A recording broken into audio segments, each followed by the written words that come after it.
What is your advice or words of wisdom for students starting their engineering careers this fall, either as new freshmen and as first-year students in MS or PhD programs? For MS students, I was associate dean, for a number of years, and I congratulated them as they came in for, they were very, very smart. They were in the top 1/8 of all the graduates, and we in College of Engineering were much more screened at a much tighter level than that, and so you can be very, very, very proud to be here. However, look all around you. Everybody else in the room has met those same qualifications. The other 7/8 are not, they're not here. So work hard. Work hard. Because if you work hard, you will succeed, and if you don't, you won't. Don't coast. Don't take it easy. And for graduate students, they mostly come pretty scared anyway, and it's, be careful. Don't overload. Be careful, but, ask questions. Do not be afraid to ask questions. That's the most important thing. If you're struggling, and this is true for undergrads, but the freshmen don't see that quite as well, and they won't react. But if my door was closed, it was because I wasn't there, one, or two, I was doing something very private with a student, not just technical. Somebody had problems, whatever.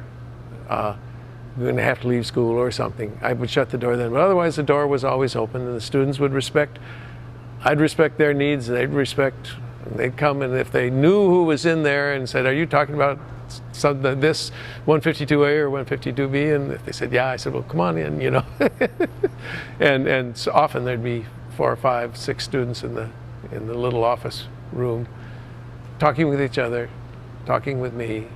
I was at the chalkboard, and so that's the big thing. Don't be afraid to ask, whatever level you are. Work hard, but don't hide it all in yourself.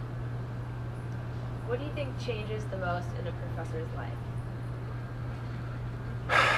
I don't know.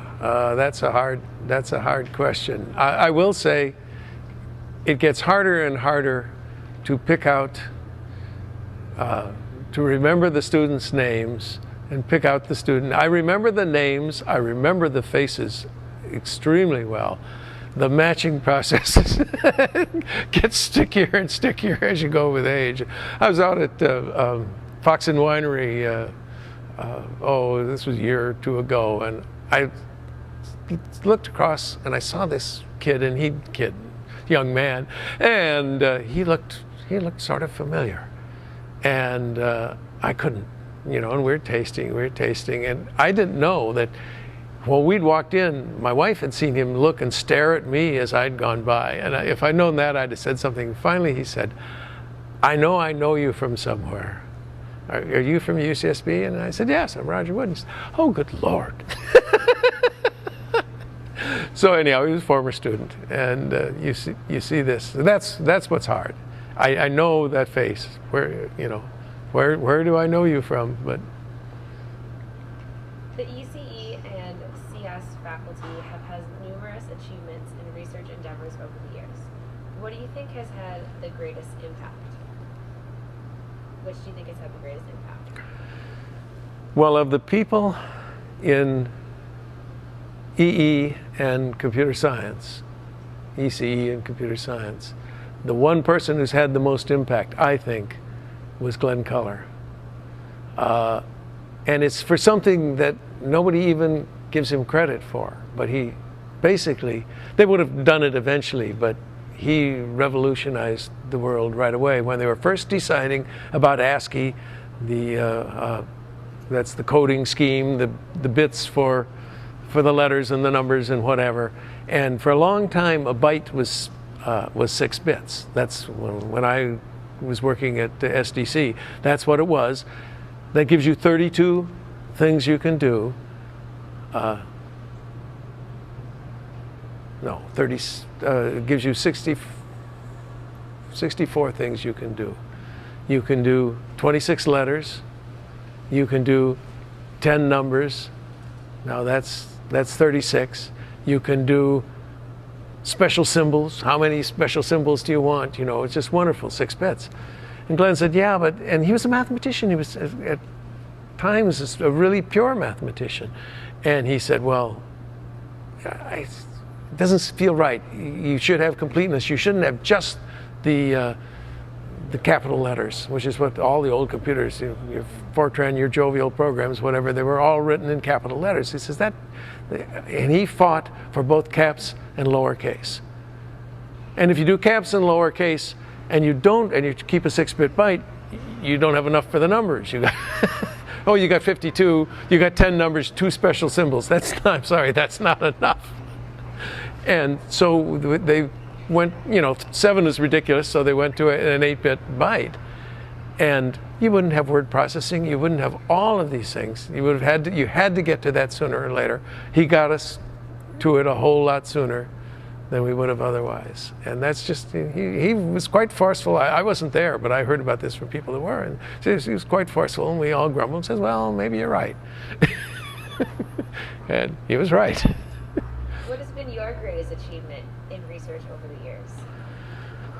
Oh, my thesis, part of my thesis on quantization, the conversion of an analog signal to a digital signal is quantization. And I was the first to discover something that they were trying to optimize.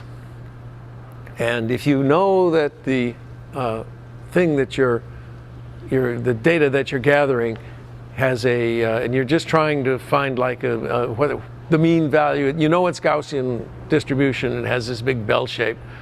Well, if you expect it, if you know where the middle is more or less, perhaps you should have your intervals closer so that you're really accurate there, because you're going to be there most of the time, and if you're wrong on the extremes, who cares? There aren't enough of them to worry about. Well, it turns out, and so I looked at that, and somebody else about the same time looked at that, and you can handle that quite nicely. But then I said, well, gee, if you're going to put this in space and you're going to encode in one of these data compression codes, which you always do in space because bits are so, it's so expensive, the bandwidth. Then let's see, I says, let's see what's better and how much better that is. And it turned out with the optimum quantization, it was worse. If you can transmit at the rate of the entropy, so if you held the entropy, what happened? Well, it was worse. It turns out that the best is, dumb luck, I don't know, is off-the-shelf equal interval quantization. That's the best you can do if you're going to encode your data. So much for the fancy mathematical thing of the optimum quantization. That wasn't what you needed. But proving that it wasn't was a useful thing. If you could ask alumni to do one thing for UCSB College of Engineering, what would you ask them to do? Tell people how good their education was and how basically the high quality of the program, and particularly if they're talking to people with children that are looking for a school to go, tell them that College of Engineering at UCSB is perhaps unmatched in the quality of the undergraduate education and the care and the concern that undergrads are given here. Some places undergrads are the people that bring in money and who gives a damn, and that's not been the way it is at UCSB.